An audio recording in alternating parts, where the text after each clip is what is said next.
Hello everyone, कैसे हैं आप सभी। हम लोग पढ़ रहे हैं हिंदी व्याकरण और हिंदी व्याकरण में हमने ये सीरीज शुरू की है एमसीक्यू से, यानी कि एमसीक्यू के माध्यम से मैं हर बार आपको एक नया टॉपिक जो इंट्रोड्यूस कराती हूँ।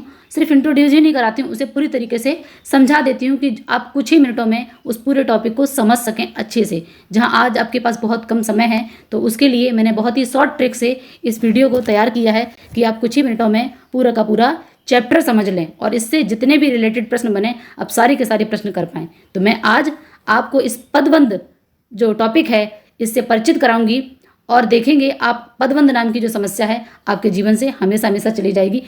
हमें आज एक एक नंबर बहुत ज़रूरी है। परीक्षा का जो पैटर्न है वो पहले जैसा नहीं रहा कि हमने थोड़ा सा पढ़ लिया और हो गया। सफल होते हैं व्यक्ति वो कुछ अलग नहीं करते हैं, बस एक कदम आगे खड़े रहते हैं। तो मैं वही एक कदम जो है उसी सफ़र में आपकी सहायता करने के लिए आज आई हूँ और आप तैयार हो जाएं। पूरी वीडियो आप ध्यान से देखेंगे और आप देखेंगे वीडियो के एंड तक कि आपने किस तरीके से बहुत ही सरल तरीके से पूरे टॉपिक को बहुत अच्छे तरीके से समझ लिया है। तो चलिए बिना टाइम वेस्ट करे हुए अपने इस टॉपिक की तरफ चलते हैं और एक बार कमेंट सेक्शन में लिखकर जरूर बताइए कि मैं इसमें कितना सफल हो पाई। देखिए, जैसे यहाँ पर पहला प्रश्न हमारे सामने दिया है कि बगीचे में खिला हुआ गुलाब बहुत सुंदर है। यहाँ पर बगीचे में खिला हुआ गुलाब क्या है? संज्ञा पदबंध है या फिर सर्वनाम पदबंध है, विशेषण पदबंध है या क्रिया पदबंध है। तो पदबंध यानी कि यहाँ पर मैं आपको थोड़ा सा समझा दूं कि पदबंध क्या होता है। ये टॉपिक हमारे सामने जो आया है पदबंध। अब इस पदबंध की अगर मैं बात करूं तो इसमें एक है पद और दूसरा है बंध। बंध का मतलब होता है समूह। क्या होता है? समूह। पद का ही जो रूप होता है, किसका रूप है? ये शब्द का रूप है। ठीक है, शब्द के साथ जब हम कारक चिन्हों का प्रयोग कर देते हैं, कारक विभक्ति चिन्ह, कर्ता ने कर्म को करण से, तब ये क्या बन जाता है? पद बन जाता है। अर्थात शब्दों का एक ऐसा समूह जो पद एक ही के रूप में काम करे, एक शब्द के रूप में काम करे, पद के रूप में काम करे, तो वो क्या कहलाएगा? पदबंध कहलाएगा। और भी आगे इसकी व्याख्या, इसके और भी इंपॉर्टेंट प्रश्न जितने भी बनेंगे सारे के सारे देखेंगे। जितने मैंने प्रश्न आज लिए हैं वो किसी न किसी एग्जाम में आए हुए प्रश्न हैं। तो आप यहाँ पर देखिए कि बगीचे में खिला हुआ गुलाब। अब ये गुलाब जो है क्या है आप बताइए? संज्ञा है, सर्वनाम है, विशेषण है या क्रिया है? तो बताइए, इतना तो हम सब जानते हैं, बचपन से पढ़ते हैं संज्ञा, सर्वनाम, क्रिया, विशेषण। तो ये क्या है? हमारा गुलाब जो है संज्ञा है। और ये जो शब्द आगे कहे गए हैं, जैसा कि मैंने आपको बताया था कि इसमें मैं ये जो कारक चिन्ह लगे हुए हैं, बगीचे में खिला हुआ, तो ये अन्य जो पद हैं इसके साथ में, और यही वही बात कह रहे हैं जो गुलाब कह रहे हैं। गुलाब बहुत सुंदर है और बगीचे में खिला हुआ गुलाब, यानी कि ये वाला जो आप ध्यान से देखेंगे, मैं दोबारा आपको समझाती हूँ। इसमें ये चीज़ जो आप देख पा रहे हैं, ये जो है बगीचे में खिला हुआ, ये इसका क्या है? ये आश्रित है। ये क्या है? इस पर आश्रित है। और ये है गुलाब। तो यही बात गुलाब के लिए कही जा रही है जो ये सब बाकी अन्य शब्द कह रहे हैं, और ये पूरा का पूरा मिलकर एक पदबंध बना रहे हैं। तो ये हमारा क्या हो जाएगा? संज्ञा पदबंध हो जाएगा। इसकी और ज़्यादा स्पष्टीकरण हम देखेंगे।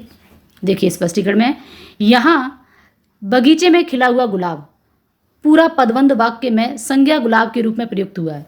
यह एक वस्तु, चीज को दर्शाता है, इसलिए संज्ञा पदबंध कहते हैं। अगला प्रश्न है हमारे सामने, यहाँ दिया हुआ है कि तेज हवा से गिरने वाला पेड़, ठीक है, रास्ता रोक देते हैं। रेखांकित पद है तेज हवा से गिरने वाले, तो ये वाला रेखांकित पद है। अब आपको इसमें बताना है कि ये क्या है। आगे और भी हम इसमें देखेंगे कि ये जो सर्वनाम के वो पदबंध के कितने भेद होते हैं, उसकी परिभाषा क्या है। तो जैसे जैसे आप आगे बढ़ते जाएंगे आपको हर एक टॉपिक से, हर एक क्वेश्चन से आपको एक नई जानकारी मिलेगी, और इस नई जानकारी के साथ ही कुछ ही मिनटों में पूरा का पूरा हम टॉपिक कवर कर लेंगे। तो जल्दी से बताइए इसमें क्या हो जाएगा? ये जो तेज हवा से गिरने वाले, ठीक है, तेज हवा से गिरने वाले यहीं तक है, तो ये संज्ञा है, सर्वनाम है, विशेषण है या क्रिया है? तो ये पेड़ की जो है क्या बता रहे हैं? तेज हवा से गिरने वाले, संज्ञा है, सर्वनाम है, विशेषण है। तो बताइए ये क्या है? विशेषण पदबंध है। स्पष्टीकरण देखेंगे इसका हम लोग। विशेषण पदबंध है। यहाँ यह पदबंध पेड़ों अर्थात जो संज्ञा है की विशेषता बता रहे हैं। जैसे कि कौन से पेड़? तेज हवा से गिरने वाले। हम इसको कैसे पहचान सकते हैं? कौन से पेड़? तो तेज हवा से गिरने वाले। ये क्या है? विशेषता है, क्योंकि यह संज्ञा पेड़ का गुण विशेषण बता रहे हैं, इसीलिए यह विशेषण पदबंध है। नेक्स्ट प्रश्न देखेंगे कि खाना बनाने वाले मजदूर, ठीक है, खाना बनाने वाले मजदूर जो हैं कुछ थक गए हैं। तो यहाँ पर रेखांकित शब्द हमारे सामने क्या है? कुछ। तो ये क्या है? कुछ। खाना बनाने वाले मजदूर, ये आश्रित, जैसा कि मैंने आपको बताया, ये इस पर डिपेंडेंट है, किस पर, कुछ पर। ये बात जो है इसी के लिए कही गई है। खाना बनाने वाले जो मजदूरों में से कुछ मजदूर जो है थक गए हैं, तो ये क्या है, संज्ञा है, सर्वनाम है, विशेषण है या क्रिया है? तो ये कुछ क्या है, हमारा सर्वनाम है। खाना बनाने वाले मजदूरों में से, ये जो मजदूर हैं इन्हीं में से कुछ मजदूरों के लिए बोला गया है, तो ये सर्वनाम के स्थान यानी कि संज्ञा के स्थान पर प्रयुक्त हुए हैं, इसीलिए क्या कहलाएगा, सर्वनाम। देखिए यहाँ पर कि यहाँ कुछ मजदूर यानी कि संज्ञा है, संज्ञा के स्थान पर प्रयुक्त होता है, यानी कुछ मजदूरों के लिए सर्वनाम की तरह प्रयोग किया गया, इसीलिए इसे सर्वनाम पदबंध कहते हैं कि मजदूरों में से कुछ। तो जो कुछ है, ठीक है, कोई है, यह है, ये हैं, वह है, ये सब क्या है हमारे, ये सर्वनाम शब्द हैं। तो चलिए आगे देखेंगे नेक्स्ट प्रश्न को। गांव के किनारे खड़ा हुआ आदमी अजनबी था। अब ये रेखांकित पद गांव के किनारे खड़ा हुआ आदमी क्या है, संज्ञा पदबंध है, सर्वनाम पदबंध है, विशेषण पदबंध है या फिर ये क्रिया पदबंध है? तो बताइए जरा आप, ये क्या है, गांव के किनारे खड़ा हुआ आदमी, तो ये क्या है आपके लिए, बताइए जरा। आदमी संज्ञा पदबंध है, ये स्पष्टीकरण देखेंगे इसका। यह पदबंध किसी व्यक्ति को दर्शा रहा है और आदमी क्या है, एक संज्ञा शब्द है। यह वाक्य में संज्ञा का कार्य कर रहा है, इसलिए यह संज्ञा पदबंध है। नेक्स्ट प्रश्न देखेंगे। देखो पदबंध की बात करें, संज्ञा है, सर्वनाम है, विशेषण है, या यानी कि जो पद किसकी बात कर रहा है, संज्ञा की बात कर रहा है तो वो संज्ञा पदबंध हो जाएगा। सर्वनाम की बात कर रहा है, सर्वनाम पद हो जाएगा। विशेषण होगा तो विशेषण, और क्रिया होगा तो क्रिया, और इसी तरीके से अगर वो क्रिया विशेषण है तो क्रिया विशेषण भी हो जाएगा, क्योंकि सर्वनाम के कितने भेद होते हैं आगे वाले क्वेश्चन में हम देखेंगे। तो यहाँ पूछा गया हमसे, रमेश का घर बहुत बड़ा, और तो यहाँ पर बड़ा और आकर्षण, अब बड़ा और आकर्षण बताइए जरा क्या है, इसको मत देखिए पदबंध क्या है। अब बड़ा और आकर्षण क्या है, बड़ा और आकर्षण क्या है, एक विशेषण है, एक विशेषण है। तो देखेंगे आगे इसका स्पष्टीकरण।